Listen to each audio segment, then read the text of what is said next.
dyma chi stori, mae hwn yn fabulous. Mae yna westy anarferol iawn yn Ffrainc. Ac y syniad ydy bod chi'n mynd yna i chi gael byw fel fysa hamster. Wrth gwrs. Yn y gwesty yma. Wrth gwrs. Pam? Pobl fel hyn fod yn jail, iawn. Pam... Barn Elin Fflir yw'n dim barn i'r ffyrdd. Pam fysa rhywun eisiau mynd i westy i fyw fel hamster? A troi mewn olwyn a... Ie, a mae'n olwyn, a wedyn ti'n byta hada. Ac... Na, dim yn just pobl efo rhyw syniadau, rhyw... digon odd yn y byd yma.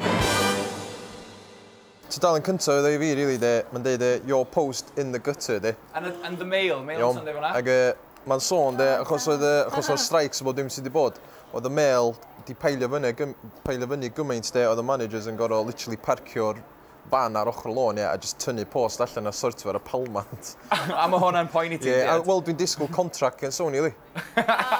Multi-million contract, a obviously mae ar y palmant rhywle. Of gwrs, maen nhw gyd fan ydyn nhw. Mae'n gwylltio fi braidd, achos... O, pidwch gwylltio Barry. Oh, and the new X-Men! Calm down. Mae y boi Lempit, mae'n ei lempo fatha dwi'n licio alw. O, dadleuol. Yn union controversial. Wel, oedd o'n efo Sian Lloyd, oedd? Oedd. A wedyn, nath o adael Sian Lloyd i fynd efo Cheeky Girls. Ie. A wedyn, nath i dympio fo. O. Bechod. Ond wedyn, mae wedi cael hi. Sut? A pwy yw hi? Dwi'n meddwl na model di, atha lingerie model di hi.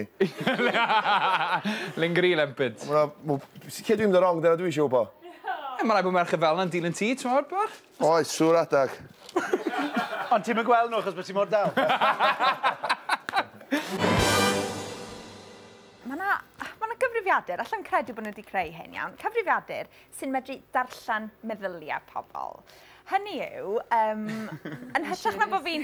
Sa'n ni'n neud teledu da, yn hytrach na bod fi'n siarad efo ti rwan. Sa'n ni weirio yn ymenydd fi fyny, plygio fe mewn i'r sgrin fach teledu, a fysa ti'n gweld yn union be dwi'n feddwl. Mae hynna yn od iawn. A ti'n moyn gweld be mynd i'r pan? You dirty rats. Tudalen blaen. Ie, Gino de Campo, ffantastico, wedi lladd llygoden. Llygoden ffantastico eto. Ffantastico! Wedi lladd llygoden mowr. Llygoden ffyrnig dwi'n galw nhw. Right. Achos, o'n nhw'n starfo. Rhygan nhw. Right, oce. Y criw mae i gyd, so be wnaethon nhw, dalon nhw llygoden, wnaethon nhw ladde, ond nawr maen nhw mewn trafferthion difrifol, mae'r RSPCA ar ei ôl nhw, mas yn Australia. Dwi'n credu'r broblem oedd y ffordd wnaethon nhw lladd y llygoden yma. Right. Wnaethon nhw ymdangos ar y teledu, ond mae'n debyg cylleth bant ar pen oedd hi. A falle dylen nhw wedi cnoco fe mas gynta. Ie. Ond wnaethon nhw bwyta fe, so sa'i quite yn deall beth yw'r problem. A mae e'n chef fyd, yndi? O di, a ti'n ma be, dwi wedi lladd canodd nhw fel mab ffarm. Ti'n ma, ti'n ei, ma rhaid. Sa'i di byta nhw, cofio? Ddim yn ddiweddar, chwaith. Na, o'n i'n fach. Ond ti'n modd, dwi wedi cael cnoiad gan un. Ar y mis bawd, pan o'n i'n fach iawn. O'n nhw mewn, le o'n i'n dyrnu'r lladdur, mewn i blawd i bwydo'r gwartheg. Oedd un yn y tanc, a cnoiodd e mis i fyna. So, siglos i fe bant. Goffes i'n mynd i'r ysbyty i gael tetanus, yn boch yn hini.